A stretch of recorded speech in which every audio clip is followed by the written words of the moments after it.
So today is Friday, June 24th, 2022, and we are working on our Warren County Employee Oral History Project. My name is Tori Otten, and I am the Archival Specialist here at the Warren County Record Center and Archives.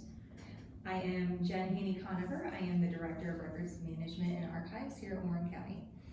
Today, we are going to let our guest introduce herself, and then we will begin the interview. Okay, my name is Pamela Spetter Schwartz, and I am currently a collection supervisor at Sinclair Community College Library. Okay, so just to get some background from you, Pam, what was your position here at Warren County? I was the records manager and archivist. Perfect. So, in other general background, when and where were you born? I was born in Dayton at Good Samaritan Hospital, which is no longer there, sadly. And that was on May 23rd, 1971. I'm sure my mother remembers it well. So, where did you grow up? In Dayton then? Yes, I grew up in Upper Dayton View, which is actually more specifically the Dayton View Triangle, which is right across from Good Samaritan Hospital's former location. And it was a wonderful place to grow up because the neighborhood was filled with people who were interested in integrating by religion, by ethnicity, by color. It was just a wonderful place to live. That's wonderful. So where have you lived besides there? Well, briefly, I lived in Columbus. I got my bachelor's degree at Ohio State University, and then I came back to Dayton to go to graduate school. So when you worked for the county, did you live in Dayton that whole time as well? Yes, I did. I had a couple of residences.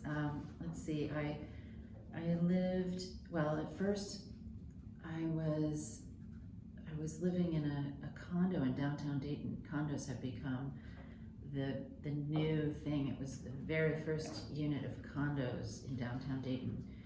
And then I was living in an apartment in the Oregon District. Then I lived in an apartment in Washington Township, which was probably the closest I'd gotten to Warren County. Yes. And then finally bought a home in the Oregon District. It's amazing. Is that where you were still now? No, good question. So that was during work time. My husband and I moved to Oakwood, and which is a suburb of Dayton, and we actually had two of our kids at the home in the Oregon District, and then the third as soon as we moved to Oakwood. And I'm told that happens a lot when people move, they have another baby. I will keep that in mind. I never knew that. So what jobs did you have prior to working for Warren County? I came here directly from CultureWorks, and I was the programs associate there, programs and services associate, and I basically facilitated the grant allocation process for small to mid-sized arts and cultural organizations in the Miami Valley area. CultureWorks at that time included 11 counties in their constituency. And let's see, well, I had worked at Montgomery County in the Record Center there while I was in graduate school, and I was basically a Record Center specialist. So I would grab files and I delivered them. I had a little luggage cart and I lugged boxes around downtown Dayton. And yeah, back in the dinosaur days. And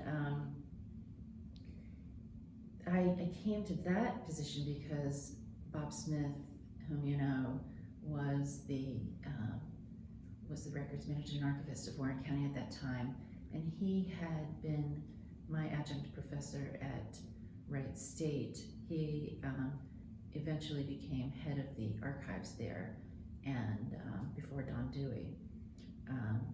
And so when he left Wright State to go to Montgomery County, he gave a lot of his graduate students jobs. But I always kept in touch with him. I considered him my mentor, and because he had the inside track on all the jobs. And when Warren County became available, he contacted me and said, "You would be great at this." And my intention was to go into gallery and museum management and museum work. Another brief position I held while I was in graduate school was working as an art handler at the Dayton Art Institute. I was doing everything I could, like with CultureWorks, to get the experience I needed. At one point, I worked as an intern at the Great Southern Hotel Art Gallery in Columbus. I just really wanted to work in the arts, and because my undergraduate degree is a Bachelor of Fine Arts in studio art, and but with the graduate work in museum and archival administration, Bob was telling me, "You're prepared to do either one, and you can go back and forth as often as you like." So I said okay, and I submitted my resume, and I think it took about 3 months for Warren County to make a decision, because things happen very slowly in government. And I was just thrilled when I got the call from Beth Deckard, absolutely thrilled. And that was in 1998. I believe I started in August of 1998, if I'm not mistaken. So in that case, how long did you end up working for Warren County? I was here for 10 years. Okay. And you will find, because we're all record keepers here, you will find that there is a record of a payroll record for me into 2009, because James filed something improperly. Oh no! And I ended up getting paid in 2009, which is fine. Yeah, works out. Yeah, it does, it works out. Was it probably vacation, and you might have gotten some sick time at that point, but There was something that he'd forgotten to do, and I said, whatever, as long as I get paid. we've all done it. Yeah. So, since you were our first records manager of our current building and location, where were you when you were hired? What location was records management placed in? I'll do my best to remember. Let's see. So when I started, I actually shared the county recorder's office. I shared Beth Deckard's office on Silver Street, which was the original administration. Well, no, it wasn't the original, but it was the former administration building. Right. And there was a little table in there stacked with journals and papers and a chair. And Beth's desk was behind me, and there was a private restroom off to the side. So all the recorder's employees would march behind my chair to go to the bathroom, and I sat there. And I didn't look at my watch, I'm kidding, but they were probably just as uncomfortable about using the restroom next to me as I was about sitting there, but they didn't want to use the public restroom, whatever. Fair enough, I guess. So, if you were there, where were all of your records coming from? Okay, so records were all over the place. There were some in the basement of the Common Pleas building. There were fenced areas down there that were given to each department to store whatever they needed to store. And is this Common Pleas that's over here? Yes. Okay. Okay. And the recorder had a very large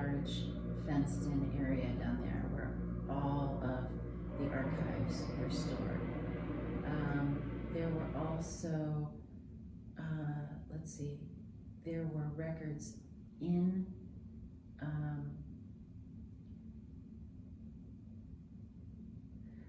I'm gonna have to think about that one for a little bit, because that one's in my mind's eye. And then we moved things around. We moved records to the old jail on Silver Street. And that was because they needed to clear out of the basement at Common Pleas. And we also had records in the barn behind, what building is that? It's in proximity to this campus. There was a barn. Interesting. I want to say, I mean, if we went outside, I could probably remember where it was by sight.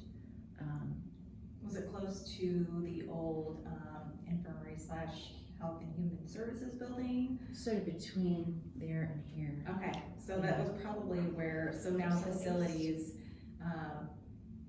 they built most of that up in the last 5 to 15 years. And so my guess is it's probably somewhere around there is where it was. Yeah. And the whole, the thing about moving the records again and again was that it was, of course, detrimental to the record. I mean, well, it could have been, and in many cases because of what they were subject to in terms of weather and infestation and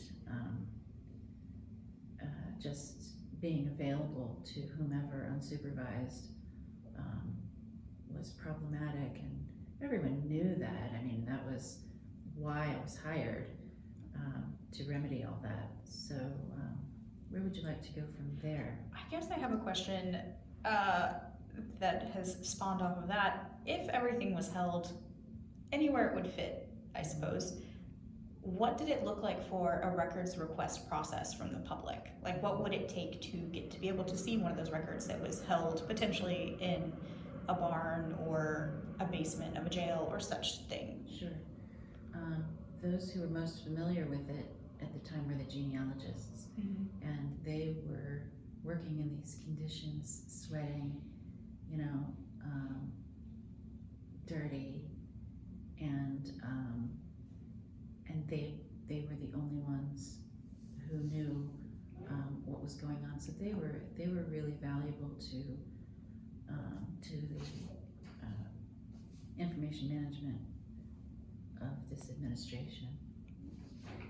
So what was that process like? What was the decision that made it smart to actually have everything put into one location? How did that develop? Well, Montgomery County had been the beacon for the state of Ohio in terms of establishing a central record storage space.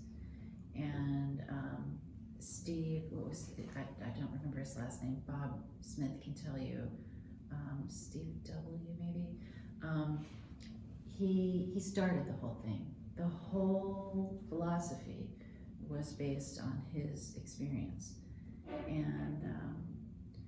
And Warren County was growing very rapidly and wanted to be up there with the biggest and the baddest. So I spent a lot of time touring other facilities and gathering ideas and getting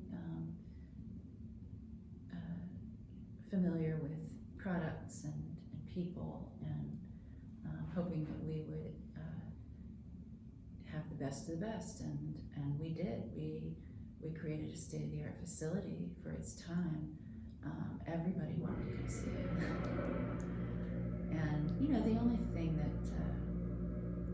everybody, and probably to this day, would say is it's in the basement. you know. Next to the retention pond. Yes. Yeah. So, you know, we take what we get, I guess. I mean, because when we finally moved records out of the barn and out of the basement of Common Pleas, there was plenty of infestation by rodents, and it was foul. So we needed to create a place where hopefully we could prevent that sort of damage to county's history. Yeah. Well, in that regard, how was the process of moving those records into the space? Did you have active infestations you had to work around, or and just the management of it seems stressful? Well, first of all, the record center space during construction was subject to a lot of rain, and there was a lot of rain that continued to come in even after it had walls and a roof, because it was just under construction, and water would come right down the loading dock, and that's why there's so much rust on the girders in the record center. At least that's my take on it. I'm no professional in terms of how the substructure of a building can change when subject to water, but then maybe I should be. So let's see. You had asked me about, sorry, Actually getting the records from their locations, and yes. if you had to deal with Thank infestations or organization of people. We were very fortunate that we did not have infestation here, and we were able to, in the process of, because we'd all gone over to the barn to prepare the records to come over here, and we were able to very quickly inspect and make sure that what was coming was at least only dirty, and that was pretty much the case. You know, it was a matter of eventually unboxing and cleaning what we had, and Pat Grove worked religiously on that. It took years, I'm told. She started that while I was here, and you know, the instructions for me were to take the wills and the estates out of their 19th century sleeves, unfold them, clean them, and then store them flat in file folders and boxes of archival grade. And she did that. And I think what's really wonderful is that she did discover a lot of important information in the process, because she could read through what she was doing, and there was no rush. What did we have? We had time. Yeah. So, you know, we didn't experience a ton of traffic down here in the basement. Somebody wanted to do research, they were certainly welcome to come in once we had all the roller shelves. When other elected officials moved into this building, to the administration building, we acquired their roller shelving, which was nice, so we could store all of the books, and there was also roller shelving that came from these various locations where the records had been stored prior to this building existing, and so it was possible for a researcher or a genealogist to come in and sit very comfortably and do whatever they want, and because we had unloaded it and reloaded it and unloaded it and reloaded it, we knew where everything was. I mean, we had knowledge management on all of that, and you know, it was kind of a very risky way to exist, because if something happens to the person who knows everything, then you're in trouble. Now, to move things, before we finally moved into the record center, simply to move things from temporary place to temporary place, we used labor from the jail. And, you know, the inmates were offered an opportunity, and they wanted to get out of there. They didn't want to sit in a cell. So they would come in their orange jumpsuits and, you know, slippers, and you know, there was once a problem there. So I can't say never, but the majority of the time it was fine, and I was happy that we had free labor. I mean, you know, technically the taxpayers were paying for them to be there, but it was good for everybody.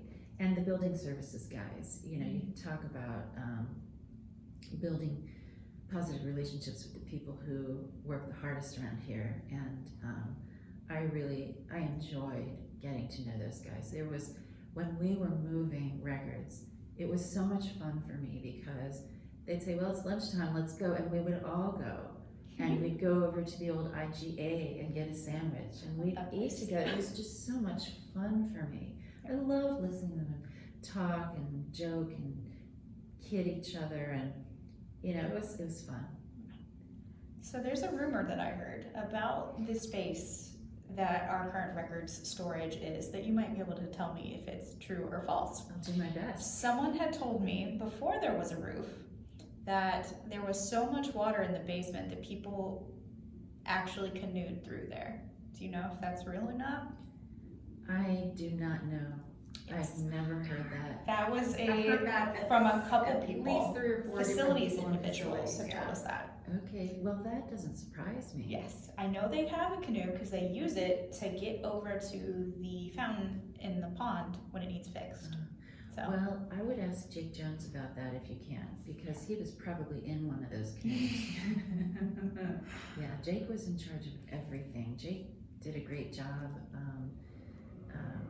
He was a good guy, and I can tell you the Christmas tree story that involved him directly or indirectly, if you want to hear it. absolutely. Well, it took some time to convince the Records Commission that you know, this was a true professional operation. And at one point, I don't know, maybe you still have the 15-footer, the Christmas tree that you put in the lobby. I'm not sure if it's that tall. It might be 8 to 10. I feel like there was one, when I first started, there was definitely one that was much larger than the one they use now. Okay. Yeah. Okay. Well, this one was enormous, and after its first Christmas, the commissioners told Jake to move it to the Record Center. And I just happened to see Jake, and he said, in his, you know, deadpan way, well, there's a Christmas tree coming your way in about 15 minutes. And I said, what? And he told me what was going on, and I said, oh no. And I went to the recorder, Beth Deckard, and I said, Beth, you gotta support me on this one. And her reaction was, what? No way. So she came down to the basement and told Jake, because, you know, he was kind of like, don't shoot the messenger, but he needed to hear from an elected official and not from me, that it wasn't going to happen. And so she told him that tree is not coming down to be stored in the Record Center. I mean, maybe I didn't state that was the intention, to store it there, that we had a storage facility. So my task was to document the conversation that the elected officials had concerning the designated use of the Record Center, and it was very clearly stated on tape, and then transcribed into minutes, and then they signed off at the next meeting, that this facility was for record storage only. So at that point, the tree had to find a new home. I don't know where they put it. I think that it got damaged over the years because of the way it was cared or not cared for, but I will never forget that I was putting in for professional travel, and the refusal came down from upstairs with like big, bold, capital letters, no. So, you know, we kind of had an interesting relationship. But for the most part, you know, I mean, I should say largely, it was just a pleasure to work for the elected officials here. Is that now on It's recording? absolutely recorded. And I also remember when I started here, and I said to Beth Deckard, before I accepted the position, I said, well, I want you to know that it is my intention to take off work for the Jewish High Holy Days. And she said, oh, well, we've never experienced that before, so let me get back to you. And she went to talk to the commissioners and to the county administrator at the time, and she came back to me and told me she thought it was hilarious that they said, well, it was bound to happen one of these days. So, you know, the first time I met the elected officials, the commissioners, Beth took me to a tiny room in the old administration building downstairs where their offices were, and the three of them were sitting behind a table smoking, and the door was closed, so the room was completely engulfed in cigarette smoke, and I stood in there like, very nice to meet you. And so it was a different time, and in my tenure here, Ohio did ban smoking in most public places, so that did not go down quietly here. And the judges had the authority to do whatever they wanted, so, and I forgot to mention that at one point, see, I need to tell these stories because it's all coming back. I had an office, a very nice office at the Common Pleas Court, and Jim Spaeth, who was the county clerk of courts. Yeah, he's still here. Okay, he gave me that space. Did he? He's a great guy. Yeah.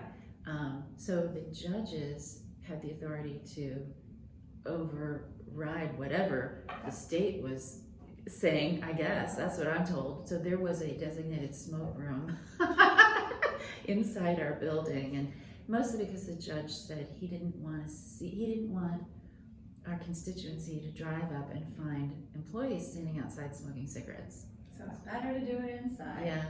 There were still signs in 2013. I mean, they obviously you couldn't do that for several years at this point. Yeah. But there were still signs that said designated smoking areas in 2013 yeah. when I came, because they just hadn't gotten rid of the signs. Yeah. And they still had that on some of the bathrooms too. Sure.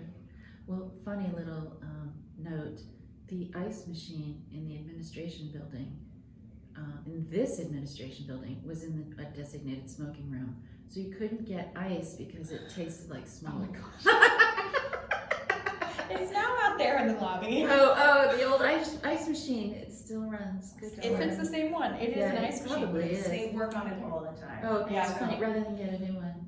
Well, the funny thing is, Yeah. so several years ago, it's probably 2015, 16, 17, something, we had, and I feel like you were instrumental in this, we had a water filtration system. Oh, yeah. Yeah, so we were one of the few that had that, so Uh-huh. thank you for that. It was phenomenal. We yeah. love it. Good. And so when the new manager or director of facilities management came in, he had seen all of these departments having like Culligan waters. He's like, why are we doing this when we can have something? I don't know if he had seen what we had downstairs, because that clearly had been there for years at this point.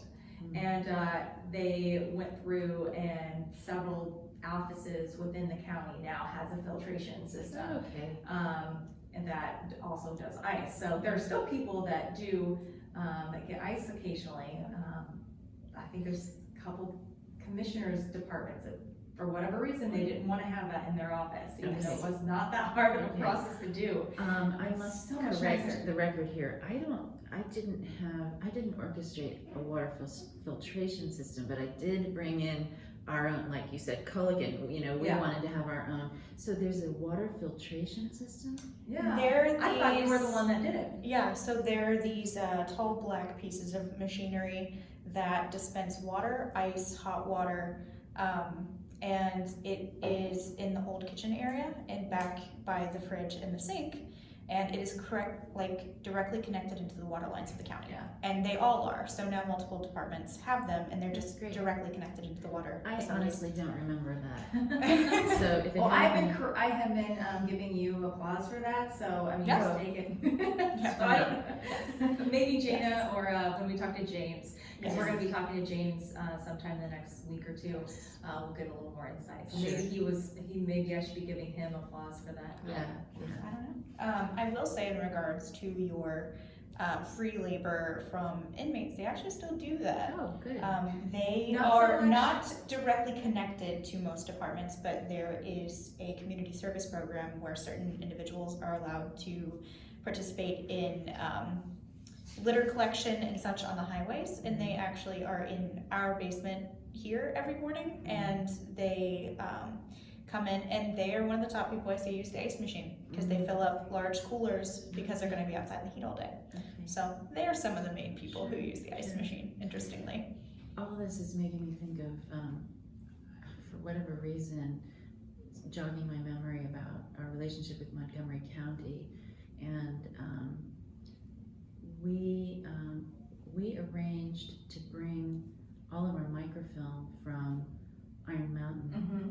to Montgomery County to store in their temperature and humidity controlled vault. And additionally, if there were some jobs that for whatever reason we couldn't do, they helped us out on a couple of things. Mm-hmm. I will say that one of the things I insisted on was maintaining a planetary camera, because you never know when something's going to come along that is too large to be scanned. For all I know, there may be gargantuan scanners now, but for instance, but additionally, you don't want to scan something that's very delicate. Yeah. Never ever want to automatically scan anything like that, as you know. So, related to the maps that are framed on the walls, we put in the time capsule a story about how we captured that image, and I think you might have that on your website. Do you not? I'm not certain. I think so. But We may not have a story, but I believe the image, so when you guys did that, was it like a 4-part? Yes. Yeah, so we have that image. we used the planetary camera to capture 4 enormous quadrants of that even more enormous map, and then Gary Browning at our IT department asked one of his staff to, digitally essentially stitch those images together. Yeah. It was so seamless that you had your PDF or your TIFF or whatever it was, but you could also print it out in a Yeah. tiny little thing. Wow. And it was a really cool thing. So in the time capsule is a large format printout of what we accomplished, in addition to the narrative that Yeah. I wrote to help explain to the future how we did that. And they'll probably think, gee, why on earth did they need to do that? But Work. yeah, it's all part of the history. So, when you made Record Center exist, it's here. Pat Grove told me a little bit while she was still here that when the items were being delivered, they were just almost sat in a pile per se, and you guys had to quickly decide. So how did you decide how you were going to organize things? Oh, well, a pile, I don't remember a pile. But we had identified things that were coming over, so I mean, we didn't bring things over in their original storage containers, whatever they were in. I'm trying to remember now. We actually ordered a custom box, and I don't know if you still use the dye that was made to make our box. I think there's still a thing of paint or whatever it is. There's still one thing that I don't even know if it's been there for a long time and I have not done anything with it. But I just remember James saying, this has been here since Pam was here, and it was for the boxes. And other than that, I think it was for like the. It might still be in the back in the microphone cabinet. But Paint? or not paint, maybe It's it's like ink. Ink, yeah, maybe it's ink. Ink. Maybe that's what we're, Yeah. I don't know. I can't remember, I'd have to ask him. But There's I haven't messed with it, that's all I Like, I know. have Okay. not. It's not an area that's going to be affecting anything, but. I don't know. So we were buying boxes at first from Montgomery County, and then we got into the box business ourselves. And whenever anybody needed boxes, they would come to us, and they were pleasantly surprised that there was no fee. It was taken care of by this department.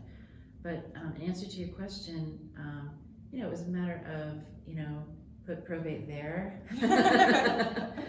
put clerk of courts there, and all of the archival materials were kept closest to the entrance of the record center, just so we could keep an eye on things.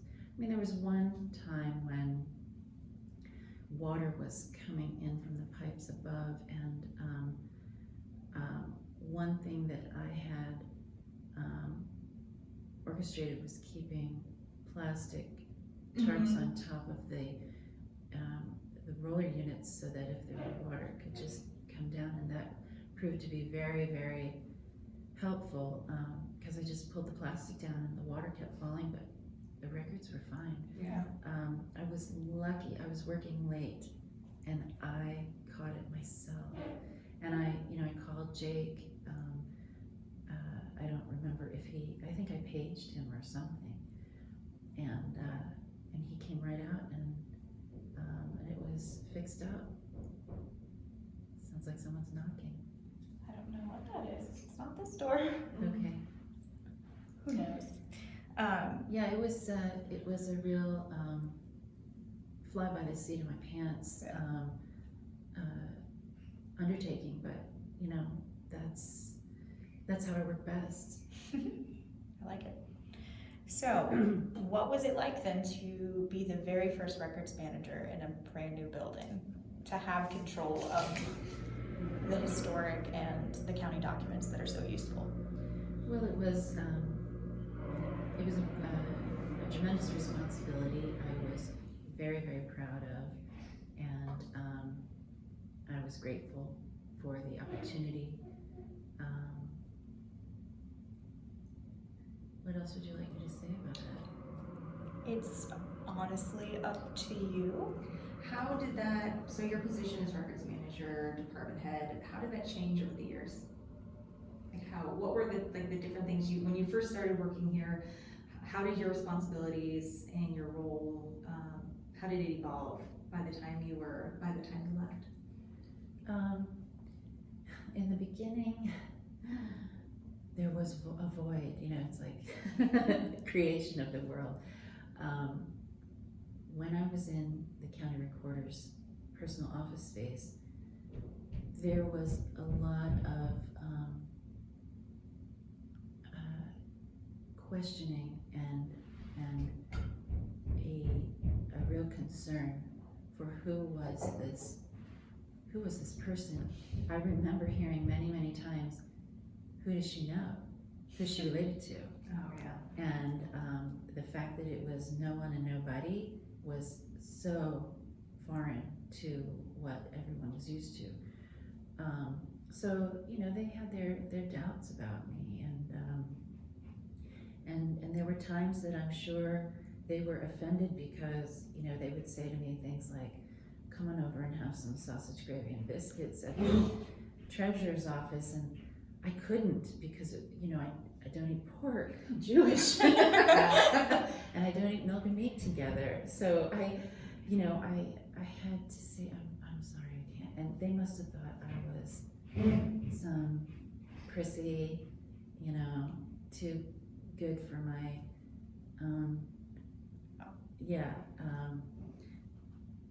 so at one point when I was relocated to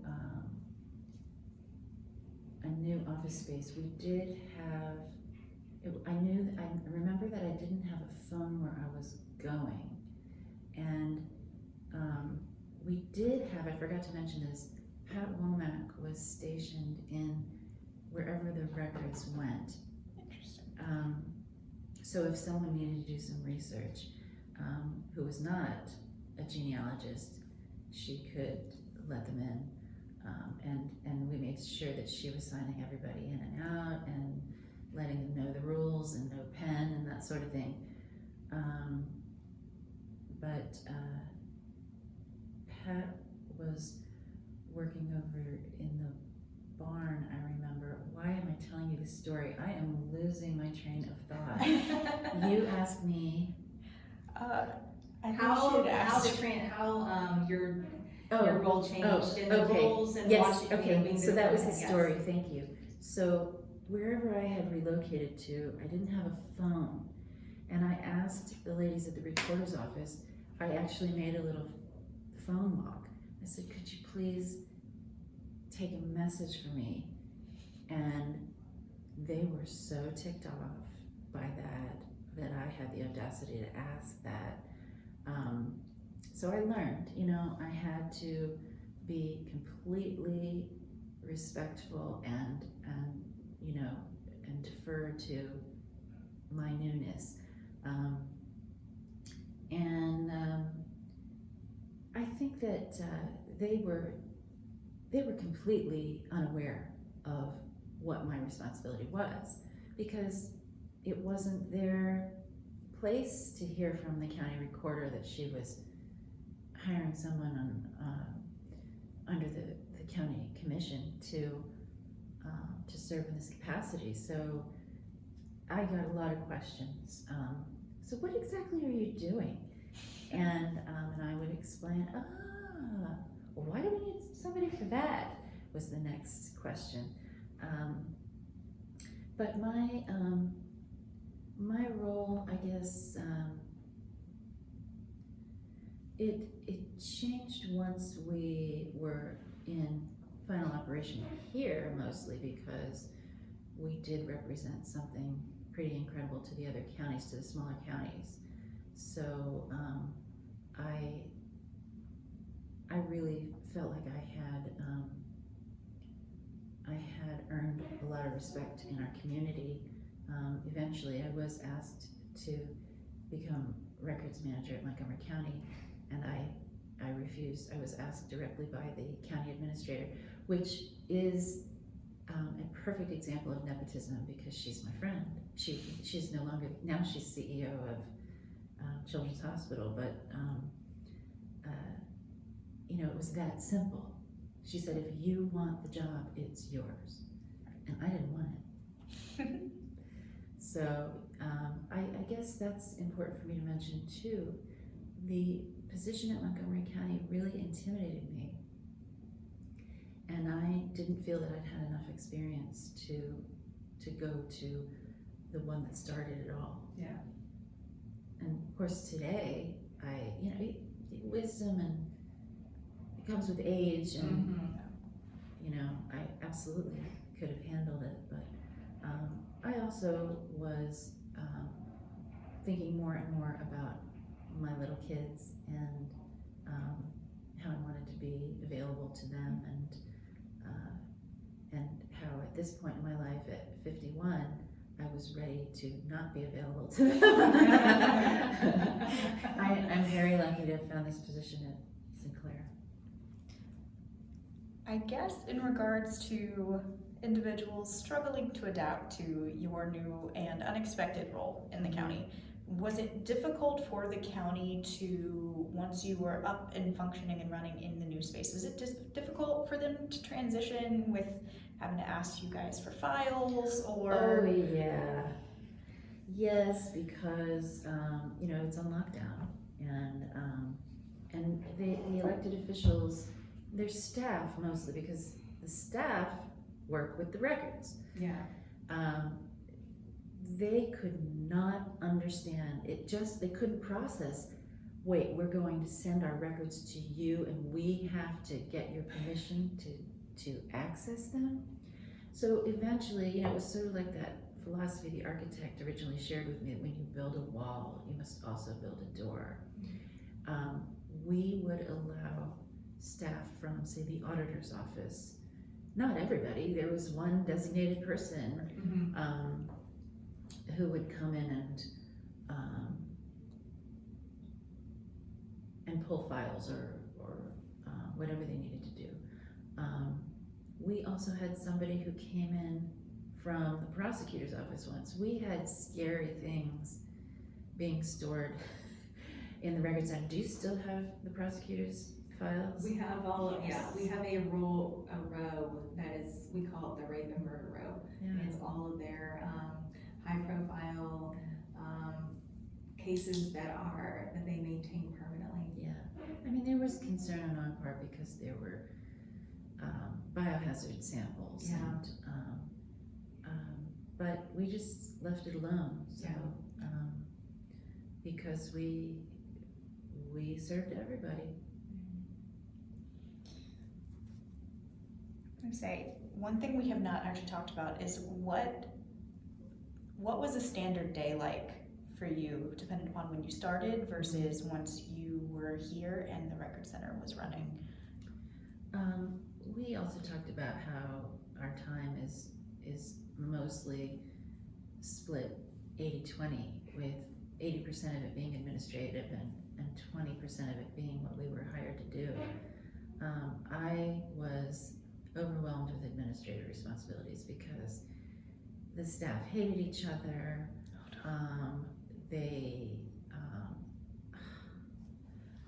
I mean, like, okay.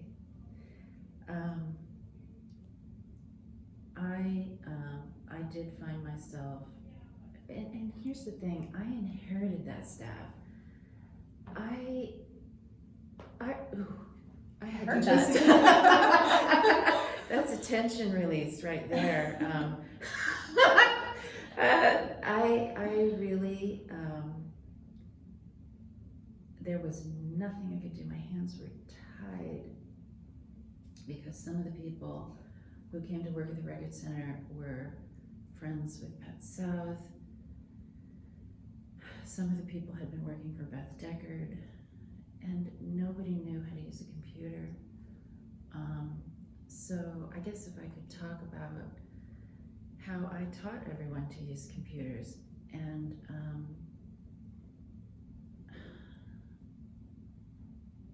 it was a time of major transition in Warren County. Yeah. And to have the first digital scanners in the county, and then to request more and to be yelled at by a commissioner in a public meeting. What, you're gonna keep asking for more scanners? When is this gonna stop? Was how it was put to me, and I was absolutely horrified. So, okay, if it's gotta stop, then I guess maybe it's time to move on. I did reduce my hours to part-time once I had my second child. It took a year for that to go into effect. I worked full-time with two little ones, and after a year, after my second child was born, I was working part-time. It became even more difficult for me to accomplish anything on a part-time schedule. I felt like I wasn't accomplishing anything at home, and I wasn't accomplishing anything at work.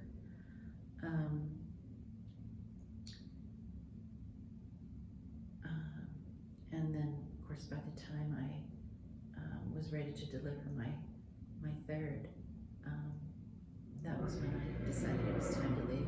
Yeah. What was the last question? How we get back on track? We were discussing what your days looked like. Oh, my days. Okay, so, well, it was a matter of working at my computer a lot. I was working on retention schedules, and I was often going to various locations to do inventories. The inventories were really hard. Yeah. Mostly because, again, people didn't understand what I was trying to accomplish, and they were hesitant to share a lot of things with me. So there was a lot of time spent working on retention schedules. There was some opportunity to do some archival preservation, and I really enjoyed teaching the staff how these things were done. They were kind of shocked when I taught them how to uncurl documents, and we got all the parts and built our own humidification chamber, and they were fascinated because they were skeptical, and when it worked, they were pleasantly shocked. So I was really proud of that. The situation I told you about with the water in the actual storage area was not my only disaster recovery response. I had a minor one over at Children's Services, but I was ready because I had undergone a lot of training through the professional organizations I was associated with, and I'd say the best training I got was from NAGARA, the National Association of Government and Records Administrators. I don't know if they actually spell these things out anymore, if they just use their acronym. We usually just use the acronym now. Yeah. I'm on the presidential track right now. Oh, fantastic. Okay, that's wonderful. We're gonna be in Cincy next year. All right. So Galen Wilson, who works for the National Archives, was brought in to train us on disaster recovery, and we set up in our loading dock, and he trashed up a bunch of things we didn't need, and I mean he muddied them, and he slopped them up. And our job was to rescue everything. And, you know, it was the things that you learn about, all the things that you don't have access to in an emergency really fast. And the things that are available to you are the sun and the air and your own hands. So books, we would fan out and rest on their spines to dry, and then we would press them together with heavy weights to avoid the warping. Muddy film we rinsed off with pure water. Other records we put out in the sun so that the mud could dry, so that we could dust them off, which was the best way I had learned to preserve an historic document that had gotten wet, because you didn't want the ink to go away, you just wanted the mud to go away. Yeah. So there was there was training, there were meetings. I mean, there were the Records Commission and the Microphone Board meetings, and there were special projects like the time capsule,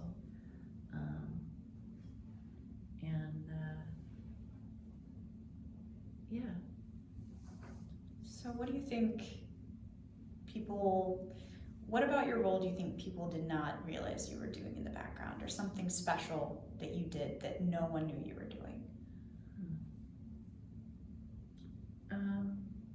I don't think that people knew that we had the historic records of the county from the inception of it, which was okay because in terms of the lack of security that we had, we didn't want to toot our horn too loudly. And eventually people began to appreciate being able to call the records manager. I will say that in regard to sunshine law, I often had elected officials call me asking what the loopholes were. Mm-hmm. And that gave me great pleasure. I loved going through records, understanding the Ohio Revised Code, Ohio Administrative Code. I actually thought for a long time about going to law school because of that experience, and to specialize in records from a legal standpoint. And you I have can also, relate. yes, Yeah. I had 100, I can't tell you how many times I've thought that Yeah, too. it's invigorating. It's exciting. It's cool to be able to, kind of massage the law. And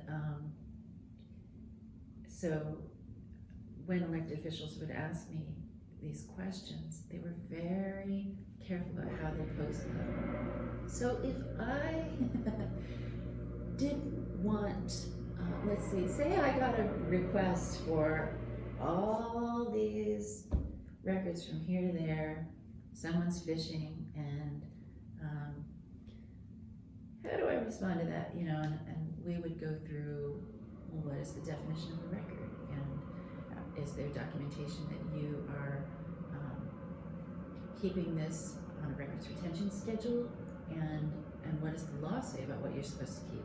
And if all these answers are no, no, no, no, no, then guess what? They are welcome to come in and do their own research, as long as they're not confidential records. But you do not have to pay your people to do it for them. Yeah. So that was fun for me. Another thing that you were the individual who started was you combined the records of the county with the microfilm department. You gained the microfilm Yes. in your department. So what was it almost like combining two entities together, I suppose you could say, and having quick access for the microfilm people to be able to be closer to the things that they were Sure. filming, I suppose? It wasn't easy. That's Yeah. the bottom line. Because the microphone staff were used to working under the recorder directly and having no supervision. And all of a sudden, I had expectations. I also had lots of documentation that I wanted them to maintain, because I wanted to, and I met a lot with them. That was a big part of my job, actually, to get a handle on microfilm, because it had never been documented exactly how they were processing it. And I not only wanted to document that and understand it, but I wanted them to sign off on every step of the microfilm production process. And that it was for everybody's good, for the county, for the elected officials, for the individual employees. It was, kind of like this waiver you asked me to sign. It was a way of showing that everybody did their job on the up and up, and according to policy and procedure, and nobody liked that. Change is hard, Yeah. especially in local government. I mean, change is hard for people in general, but Yeah. it definitely, it shows your hands when you're implementing something that is not the norm, or what individuals think is the norm. So I for one will say that there have been plenty of times where we've gone through and looked at old log forms from like 2004 to verify if something was done or not done. Yes, Ah, excellent So resource. It is, so it may have been a pain in the rear back in 2002 Makes me feel wonderful.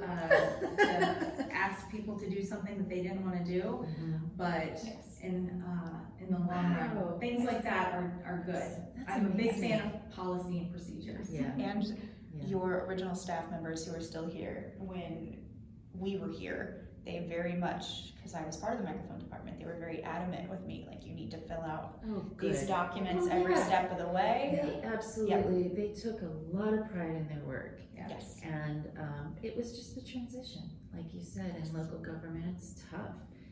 Even though they're considered, it's a big county now. Everything's modernized and there's a lot of sprawl. At the time, it wasn't. Your log forms are even microfilmed now. Yeah. So there's a log of them at Montgomery County being kept. Yeah. So, yes, very, very helpful to all of us.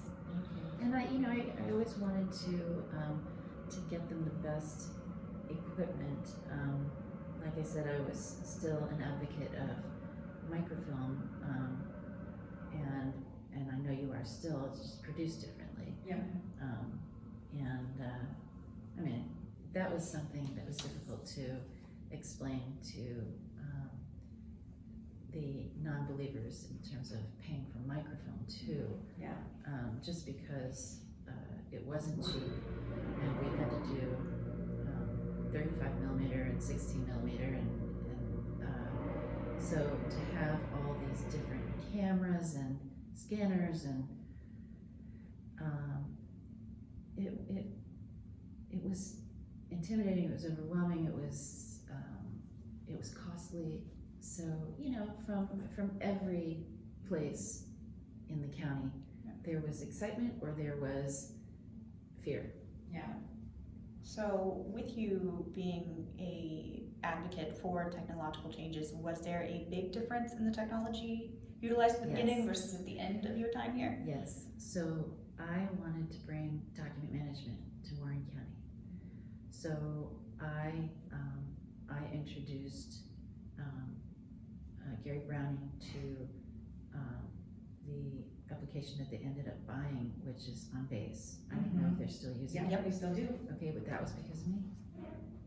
And I had nothing to do with its installation. I didn't even use it, but I brought on base to Warren County. And there are definitely, there are departments that still utilize it, a lot of the departments under the commissioners. We use that for a lot of so anything that we have in our indexing, our documents, our images, and the, like our marriage records that we have online, the OCP estates that are all online now, that's what we utilize for our document management solution. And at some point we might utilize other things that are out there, but for that type of stuff, it works great. It's practical. It's not great for every single thing that we have, but for what we need in terms of that, it works great. So one of the big transitions in creating records retention schedules was taking into account the existence of electronic records. 100%. That was a big transition. And I thought that we covered that pretty well, and especially in the general retention schedule. The county administrator wanted that general retention schedule, so we put that on the fast track.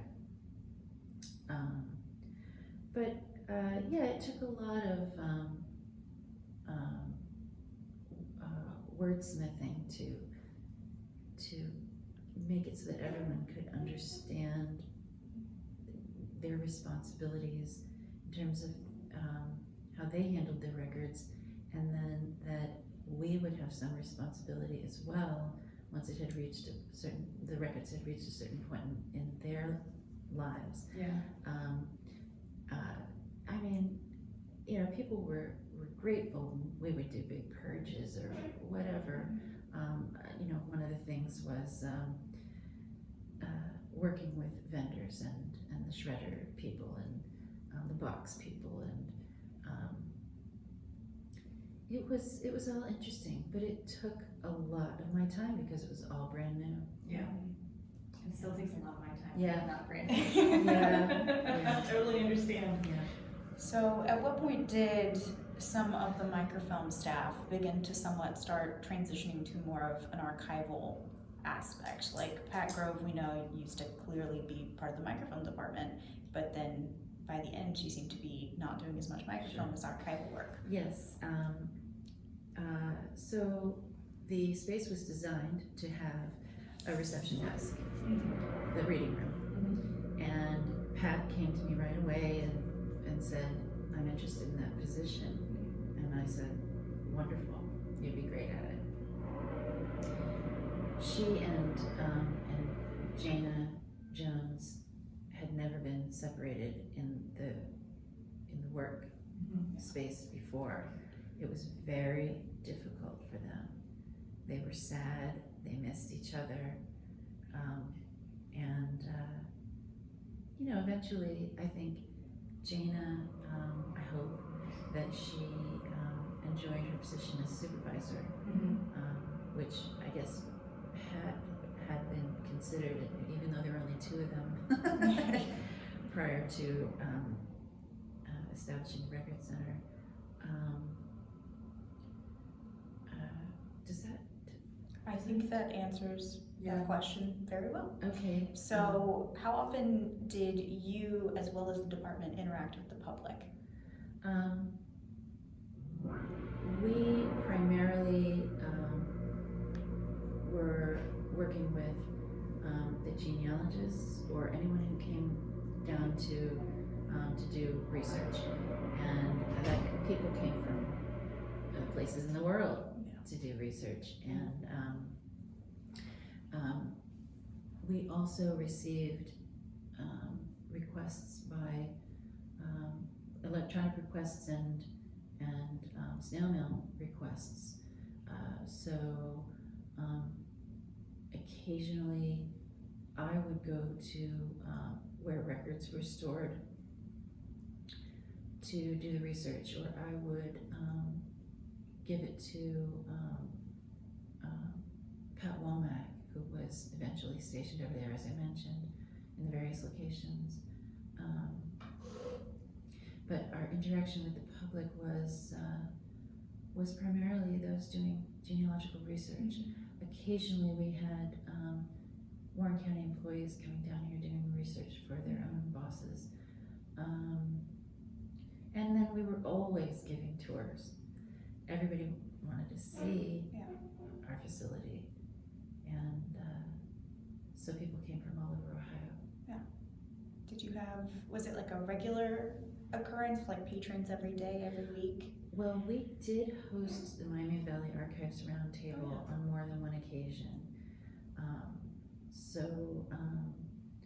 We didn't have a steady stream of people visiting, but if any of the professional organizations was looking for a field trip, they would come here. Interesting. But we also had individuals visit from private archives, and now I have to tell you this story before I forget. 9/11. Has anyone spoken to you about 9/11? Well, we were not really, We because weren't quite certain, because we talked about this not that long ago. I mean, I don't think anyone has talked. We haven't had an oral history about that, or nobody has discussed it. But I know when Pat was still here, she would tell me like the blockades that they had, and security was much different. Obviously it was 20 years ago, so things are different. But no, I don't think anyone has really gone that in depth of it. Oh my goodness. I was just looking at the time. So, my personal experience is that as we were working down here in the basement, we didn't have access to television or radio, no cell phones. I mean, that wasn't a thing, and if you can believe that. So someone came down from the recorder's office and said, "You guys,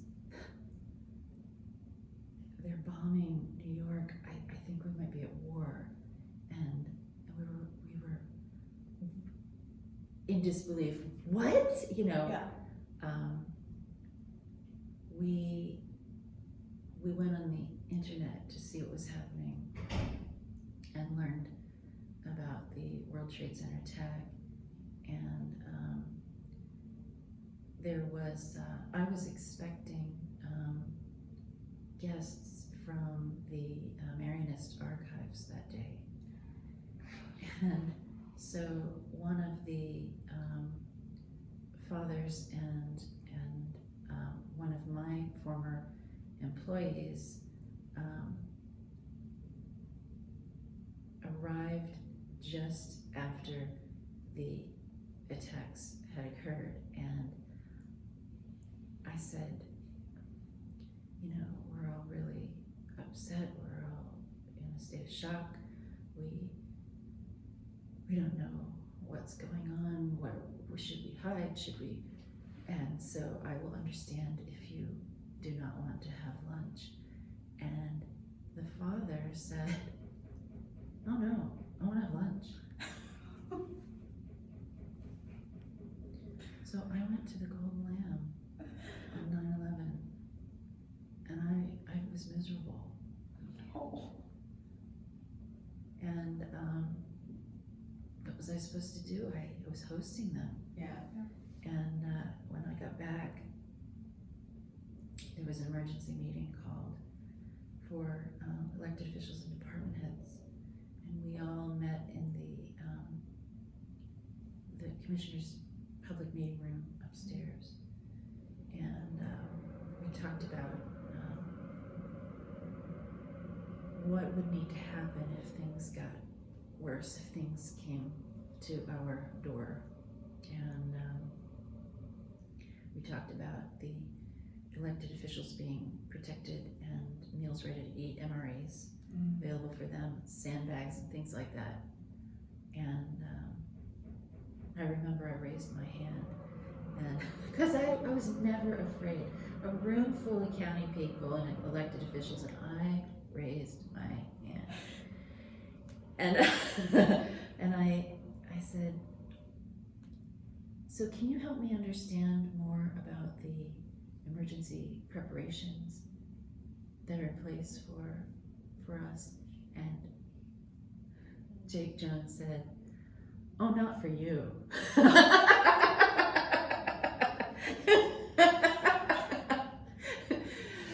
"Dear, these things are not in place for you." And I said, "No, I just want to understand, you know, I just want to understand. Because any disaster preparedness is our responsibility." Yeah. That's all. Oh, God. Wow. This kind of goes in a similar vein, not so much memorable events, but are there memorable projects that you helped with over the years besides clearly making the transition to the Record Center?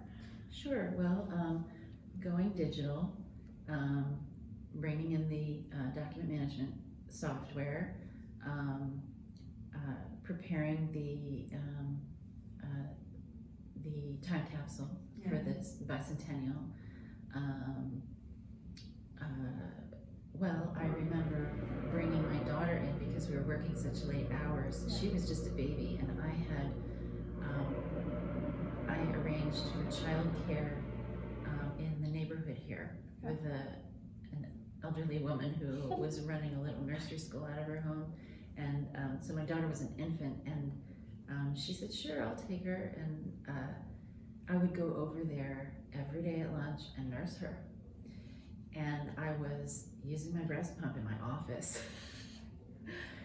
So that was probably, it might have been something fairly new happening around here. I think yes. Yeah. Yes. But I have a picture that I'll share with you of my daughter. I was trying to entertain her. She's on the floor. She's just a baby. Yeah. And, you know, she's playing with a little mat thing, you know, children's toy. And I'm down on the floor with her. And, I mean, we stayed late. And I enjoyed those those times. I don't know if they did, but for me, it was fun. Yeah. I loved working hard. You know, one of the things that I did was I brought the display case into the lobby upstairs. It was nice. the historic one. I don't know if you upgraded it to something new, but it was. It's still the same one that Yep. was donated by maybe Patrick. I don't remember who, I'm trying to remember where it came from. but it's still the Yeah. same one. Okay, yeah. good. So I had that placed there, and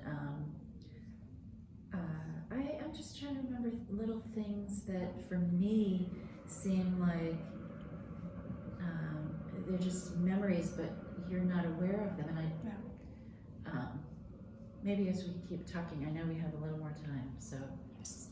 It is 10:38 currently. Okay. Well, is there anybody who you worked with, be it a coworker, a manager, someone else involved in the county, who made an impact on you while you were here?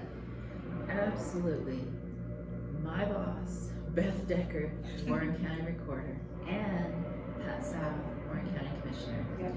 They were two of the strongest, smartest, toughest women around. And I learned so much, and to this day, we keep in touch. That's great. Yeah. Yeah, I did not have the pleasure to work with Beth. I met her sister once. She came downstairs for something the first year I worked here.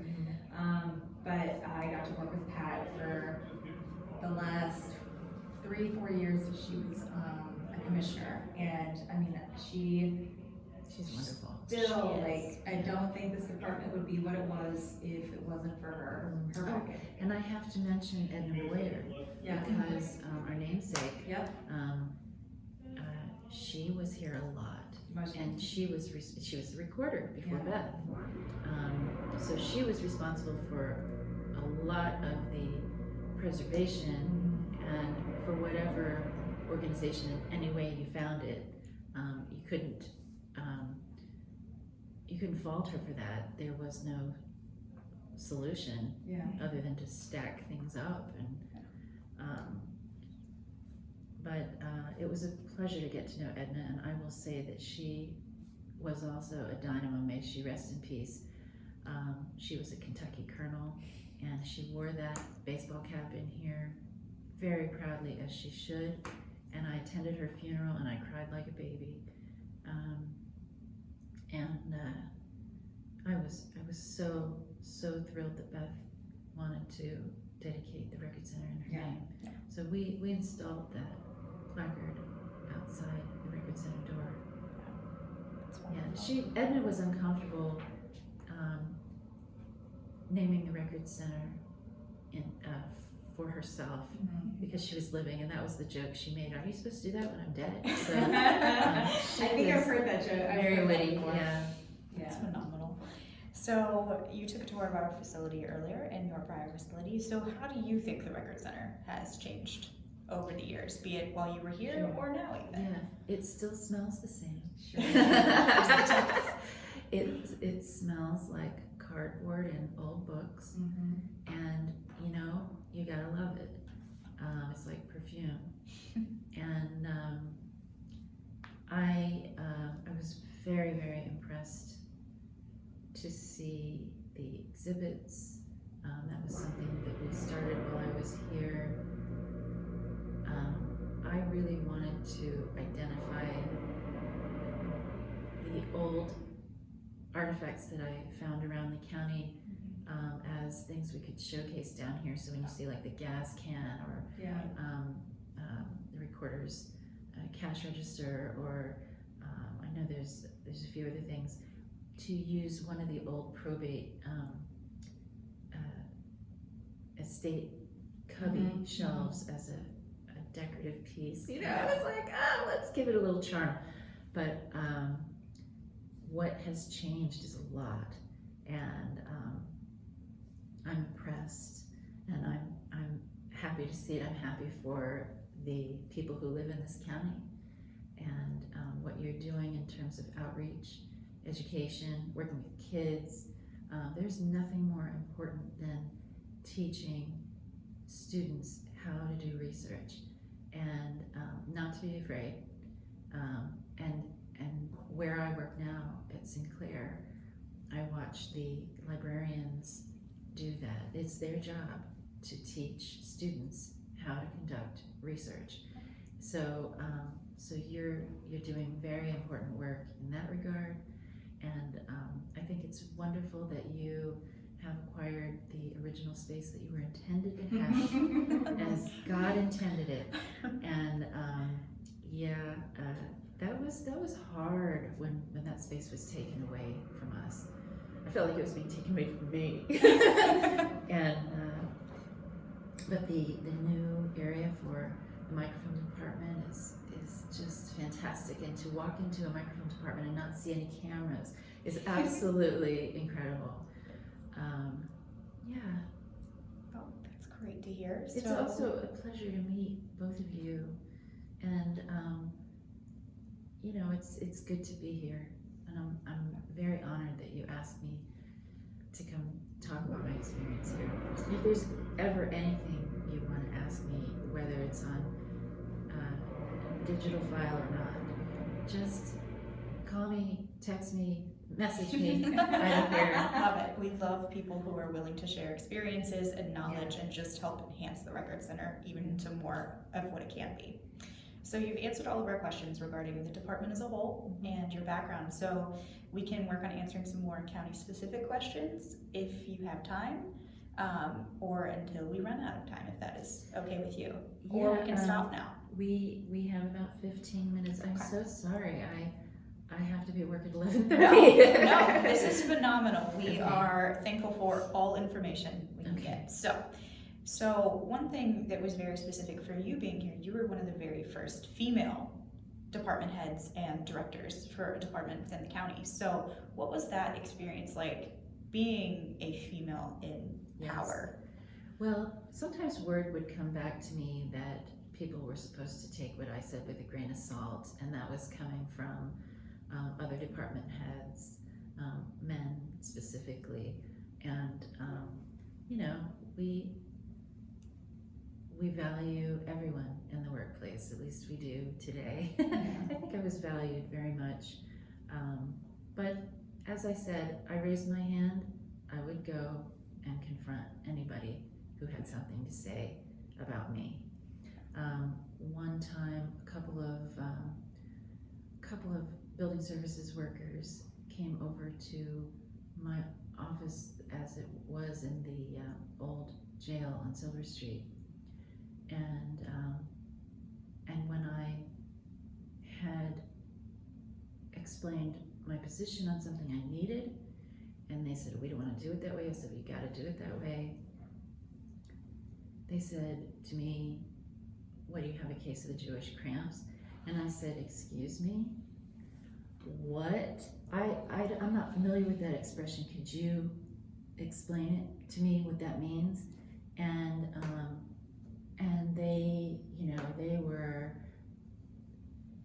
backpedaling, and I said, "Well, perhaps you don't know that I'm Jewish, or maybe you do," is what I said. And I told the county recorder, and she told the commissioners, and those guys were not let go, which is fine. I didn't want them to lose their jobs, but later they were fired because they were just rotten. And they had been doing something that was not acceptable in terms of harassing women. So, being the first, I was told I was the first Jewish employee here, and I would not have been surprised by that at all. I'm not so sure, because Judge Bronson is Jewish. At least that was my understanding. And maybe he didn't, his work came first. I don't know. Yeah.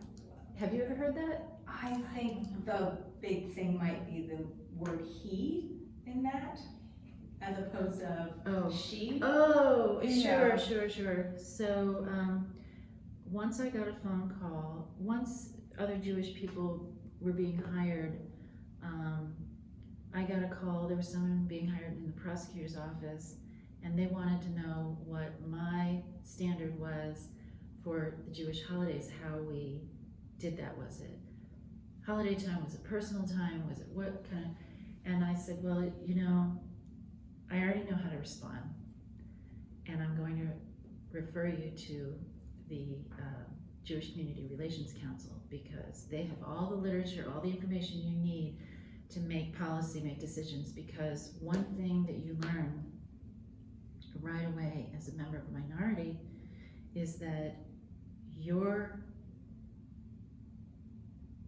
practice, your procedure, your standard should never make anybody else's policy. So that was how we took care of that. You know, I don't know if I should go into some of these things, but my staff had a lot of trouble with the things that I allowed and didn't allow in the office. And I know that once I left, they went ham, which is a great word to use when we're talking about. Yeah, I mean, I know that even people who were let go were brought back. And that's fine, because, you know, I'm proud of what I accomplished.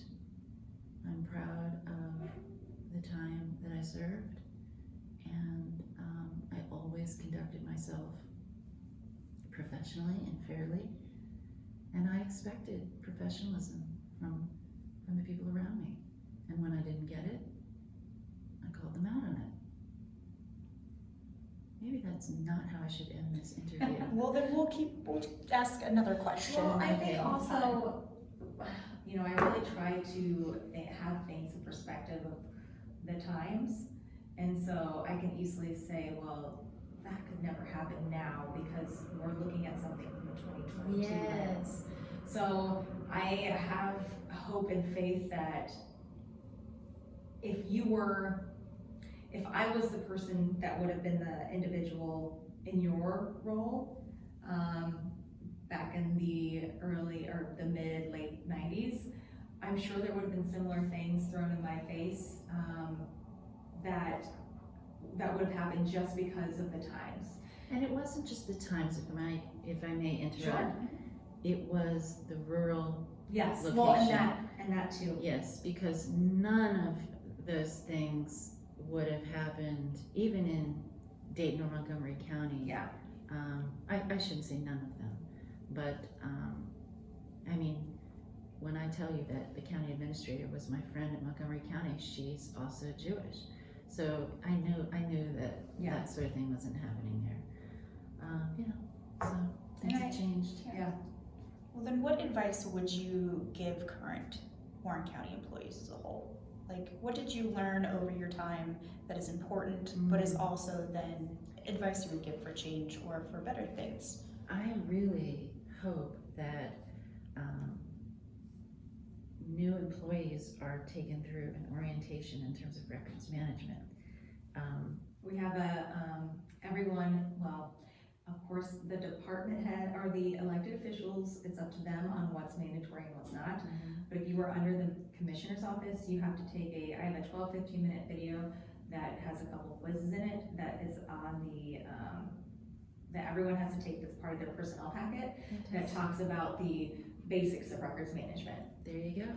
So that I think is crucial, because you need to get people to understand their responsibilities on the front end. And so yeah, I think that I would like employees here to come down and use the facility and enjoy it and be proud of their history. And I guess I would like to see, you know, after the pandemic, of course, I'd like to see, well, I don't know, maybe this is happening now, but more communication among departments in a social way. I think that was really lacking. We just didn't get to know people. I mean, there used to be a big potluck, and that was stopped in its tracks once, I don't know if somebody got sick or what it was. It was fun. There used to be a big, maybe they still do this too. There was a big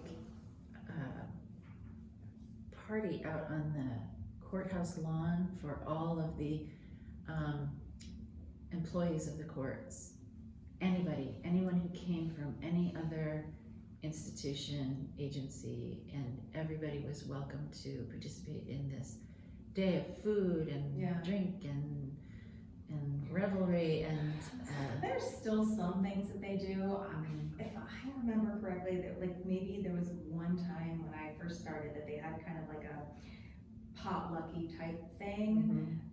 That really hasn't happened. Now they do like each department's. It's weird because it's almost like you have all these small little businesses within the county, because each government agency kind of does their own thing as long as in the constructs of their budget and what their elected official wants. So in some absolutely, it's like little fiefdoms. I know. Yeah. So we have a little bit of that. I mean, they do a golf outing that people can participate in. The scramble. Yeah, they do the golf scramble, and then like I think it's the the Warren County Law Bar Association. They put on, like, they do an ice cream social where they have the mobile ice cream truck. Nice. They do those kind of things. But I know recently they had sent out a document just seeing what the commissioners did, what can we do for our employees to make us better, and that kind of thing. And I had mentioned on there that that social aspect, you sleep, you work, and then you have 8 hours maybe to spend with your family a day. So like that kind of like having that social pool, I think is important. You don't have to be best friends with everyone you work with, and of course there's that tug and pull when you're management and not. But having that interaction, I think, is important too. So sure, take everybody to Kings Island. I mean, as long as everybody sits down and breaks bread together, I think that's all it takes. So one last thing to ask you so that we can get you on your way to make it to work. Sure. Is there any additional information that you'd like to share or leave on for our interview today? I think that this Record Center and Archives is still, and if not more so, a beacon to the state and to the nation. We did a lot of things while I was here. You've done a lot more, and you should be very, very proud. Looks great. Well, on that note, Pam, we thank you so much for coming to the Warren County Record Center again today to talk with us, and we will end the interview here. Thank you so much. It was my pleasure.